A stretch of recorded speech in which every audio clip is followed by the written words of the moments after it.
وإذا قيل لهم آمنوا بما أنزل الله قالوا نؤمن بما أنزل علينا ويكفرون بما وراءه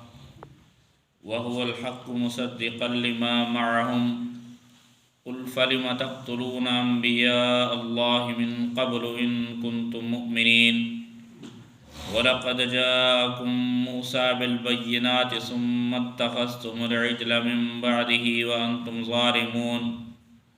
وإذ أخذنا ميثاقكم ورفعنا فوقكم الطور خذوا ما آتيناكم بقوة واسمعوا قالوا سمعنا وعصينا وأشربوا في قلوبهم العجل بكفرهم قل بئس ما يأمركم به إيمانكم إن كنتم مؤمنين صدق الله العظيم अल्लाह रब्बुल इज़्ज़त जी ज़ात बाबरकात इरशाद फरमायो ऐं जॾहिं इन्हनि यहूदियुनि खे चयो थो वञे त ईमान आणो उन ते जेको अल्लाह रब्बुल इज़्ज़त नाज़िल कयो आहे यानी क़ुरान करीम ते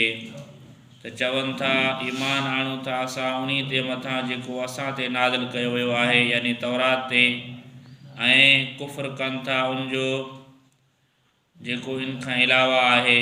यानी तौरात खां अलावा क़ुरान करीम जो कुफ़्र कनि था हालांकि उहो क़ुरान करीम हक़ आहे सच आहे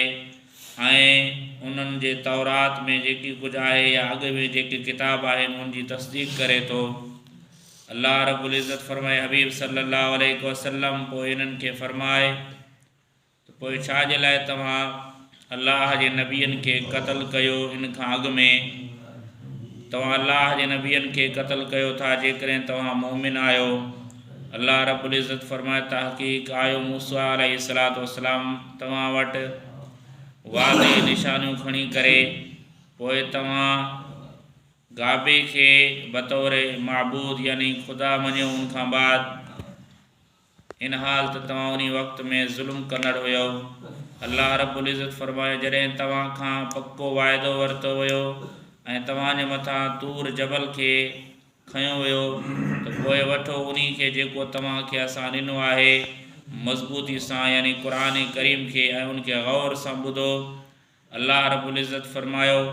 पोइ उहे चवनि था असां ॿुधोसूं ऐं उनजी नाफ़रमानी कईसूं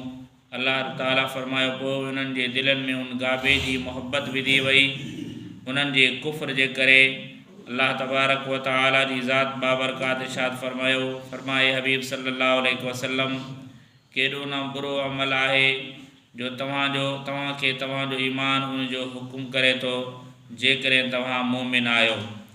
अल्लाह रब्बुल इज़्ज़त जी ज़ात बाबरकात इन्हनि आयतनि में यहूदियुनि जे हाल खे बयानु कयो आहे त अल्लाह जे हबीब अलैहिस्सलातु वस्सलाम जॾहिं क़ुरान खणी करे आया ऐं यहूदियुनि खे इस्लाम जी दावत ॾिनी त अल्लाह तबारक व तआला फरमायो उन्हनि खे त तव्हां क़ुरान ते ईमान आणो उहे चवनि पिया असां क़ुरान जे मथां ईमान न आणींदासूं बल्कि तौरात जे मथां आणींदासूं ऐं अल्लाह तबारक व तआला जो क़ुरान हालांकि उन तौरात जी बि तस्दीक़ करे पियो तौरात सच आहे त अल्लाह तबारक व तआला फरमाए जेकॾहिं तव्हां तौरात ते ईमान आणींदा हुयो ऐं तौरात खे सचो सम्झो था पोइ तव्हांखे नबियनि जे क़त्ल करण खां रोकियो वियो पर उनजे बावजूद बि तव्हां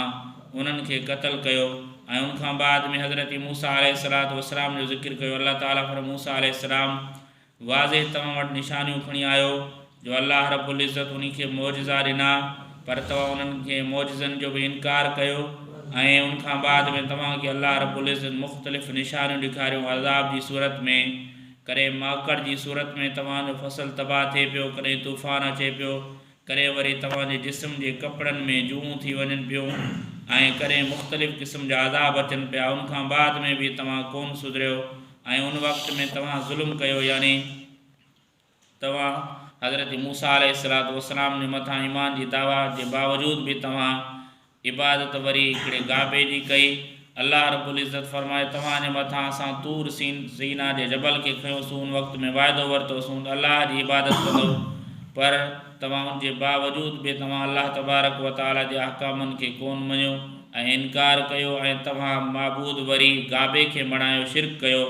त अल्लाह तबारक व तआला जी ज़ात बाबरकात उन्हनि खे फरमायो त पोइ तव्हां हाणे इन क़ुरान खे मज़बूती सां वठो ऐं उनखे गौर सां ॿुधो। उन्हनि चयो असां ॿुधूं था पर इन जी नाफ़रमानी कयूं था, यानी असां इन जे मथां ईमान नथा आणूं। त अल्लाह रब्बुल इज़्ज़त फरमाए जॾहिं मूसा अलैहिस्सलाम जे वाज़े निशाननि जो तव्हां इनकार कयो ऐं अल्लाह खे छॾे तव्हां गाबे जी इबादत कई,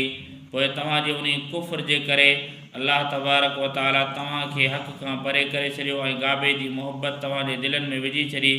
अल्लाह तबारक व तआला फरमायो केॾो न बुरो अमल आहे जेको तव्हां कयो आहे ऐं तव्हांजो ईमान वरी तव्हांखे इन जो हुकुम करे थो तव्हां माबूद ॿिया बणायो। इन आयत में तव्हां असांजे लाइ सबक़ इहो आहे त अल्लाह रब्बुल इज़्ज़त जी ज़ात बाबरकात उन्हनि जे मथां जेको किताब नाज़िल कयो उनजो मक़सदु इहो हो त उन जे मथां अमल कयो वञे।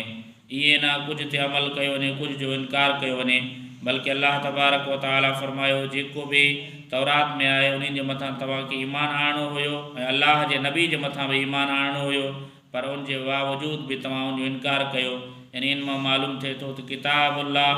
या क़ुरान करीम खां अलावा जेके बि ॿिया किताब आहिनि उनजे ईमान आणण जो मतिलबु इहो आहे त उनजे हुकमनि जे मथां अमल कयो वञे। जॾहिं यहूदियुनि अमल न कयो त अल्लाह तबारक व तआला उनखे पंहिंजी इबादत खां परे करे छॾियो ऐं उहे शिरक करणु लॻा ऐं उन्हनि जे मथां अज़ाब आयो। ईअं ई मुस्लमाननि जो हाल आहे। अॼु जेकॾहिं क़ुरान करीम जे मथां मुस्लमाननि जो अमल न आहे त उनजे करे मुस्लमान परेशान आहे। क़ुरान हुकुम करे थो निमाज़ जो त निमाज़ खां जेकॾहिं परे आहे, या वरी क़ुरान हुकुम करे थो ज़कात अदा करण जो ज़कात अदा नथो करे। ईअं ई क़ुरान जा ॿिया हुकुम आहिनि जंहिंमें हलाल ऐं हराम जो बयानु आहे। जेकॾहिं मुस्लमान क़ुरान जे मथां अमल नथो करे उनजो नतीजो इहो निकितो आहे जो मुस्लमान अॼु परेशान आहे। पर जॾहिं क़ुरान जे मथां मुस्लमान अमल कंदो त अल्लाह रब्बुल इज़्ज़त जी ज़ात बाबरकात उन मुस्लिम उम्मत खे अल्लाह तबारक व तआला ईमान वारनि खे दुनिया में बि इज़्ज़त अता फ़रमाईंदो या आख़िरत में बि अल्लाह ताला इज़्ज़त अता फ़रमाईंदो।